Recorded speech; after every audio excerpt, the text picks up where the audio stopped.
તો દાહોદના ચકચારી જમીનના નકલી એને હુકમ મામલે સૌ પ્રથમ ફરિયાદ મે 2024માં નોંધાઈ હતી અને નામાંકિત બિલ્ડર અને જમીન દલાલોની ધરપકડનો સિલસિલો શરૂ થયો હતો. પરંતુ ફરિયાદ સમયથી જ દાહોદ છોડીને વિદેશ ભાગી ગયેલા બિલ્ડર કુતબી રાવતે અલગ અલગ દેશમાં રહી વકીલ મારફતે સેશન્સ હાઈકોર્ટ અને હાઈકોર્ટમાં આગોતરા જામીન અરજી મૂકી હતી, પરંતુ અરજી રદ થઈ હતી. ત્યારે બિલ્ડર લાંબા સમય સુધી હાજર નહીં થતા પોલીસે મિલકત ટાંચમાં લેવા માટે નોટિસ પણ આપી હતી. તે દરમિયાન કુતબી રાવત સુપ્રીમ કોર્ટના દ્વાર ખખડાવ્યા હતા, જેમાં સુપ્રીમે વચગાળાની રાહત આપી ધરપકડ નહીં કરવાનો અને પોલીસ તપાસમાં સહયોગ આપવાનો હુકમ કર્યો હતો. પરંતુ પોલીસે વિગતવાર ફાઇલ તૈયાર કરી સુપ્રીમમાં સોગંદનામું રજૂ કરી કુતબી રાવતની ધરપકડ માટે તજવીજ હાથ ધરી હતી, જેમાં સુપ્રીમ કોર્ટે કેસની વિગતો ધ્યાને રાખીને જામીન અરજી ફરગાવી અને સરેન્ડર થવાનો હુકમ કરતા કુતબી રાવત દાહોદની ટ્રાયલ કોર્ટમાં સરેન્ડર થતા પોલીસે વિવિધ મુદ્દા સાથે 14 દિવસના રિમાન્ડની માગણી કરી હતી, જેમાં કોર્ટે 27 તારીખ સુધીના રિમાન્ડ મંજૂર કર્યા હતા. તો કુતબી રાવત સામે અલગ અલગ 2 જમીનના નકલી એને હુકમ બનાવવા મામલે ફરિયાદ નોંધાયેલી છે, જે પૈકી એક ફરિયાદમાં પોલીસે કસ્ટડી મેળવી રિમાન્ડ મેળવ્યા હતા, જ્યારે બીજી ફરિયાદમાં હાઈકોર્ટ દ્વારા વચગાળાની રાહત આપવામાં આવેલી, જે બાબતે પણ પોલીસ દ્વારા કાર્યવાહી હાથ ધરી વચગાળાની રાહત દૂર કરવાની તજવીજ હાથ ધરી છે.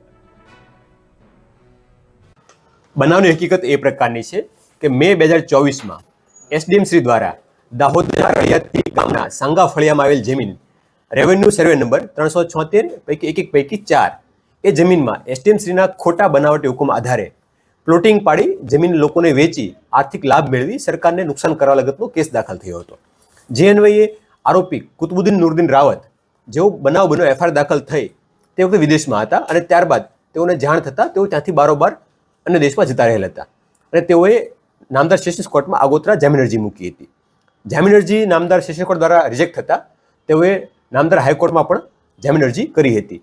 તો નામદાર હાઈકોર્ટે પણ કેસના મેરિટને ધ્યાનમાં રાખી તેમની જામીન અરજી આગોતરા જામીન અરજી નામંજૂર કરી હતી. આ દરમિયાન આરોપી વિરુદ્ધમાં સીઆરપીસી 70 મુજબનું વોરંટ ઇસ્યુ કરવામાં આવેલું હતું અને તેમાં પણ હાજર નહીં થતા કે મળી નહીં આવતા તેમના વિરુદ્ધ સીઆરપીસી 82 મુજબની કાર્યવાહી કરી તેમને પ્રોક્લેમ્ડ ઓફેન્ડર જાહેર કરવા માટેની પ્રોસેસ પણ સ્ટાર્ટ કરવામાં આવેલી હતી. જે અન્વયે જાહેરનામું બહાર પાડી તેમની પૂરતી પ્રસિદ્ધિ પણ કરવામાં આવેલી હતી. ત્યારબાદ આરોપી દ્વારા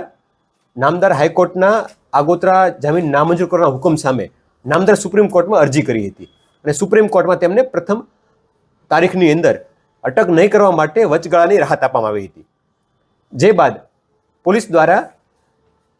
આરોપીનો કબજો મેળવવા અને તેમના વચગાળા રાહત છે એ દૂર કરવા માટે વિગતવારના મુદ્દાઓ સહિતનું એફિડેવિટ રજૂ કર્યું હતું અને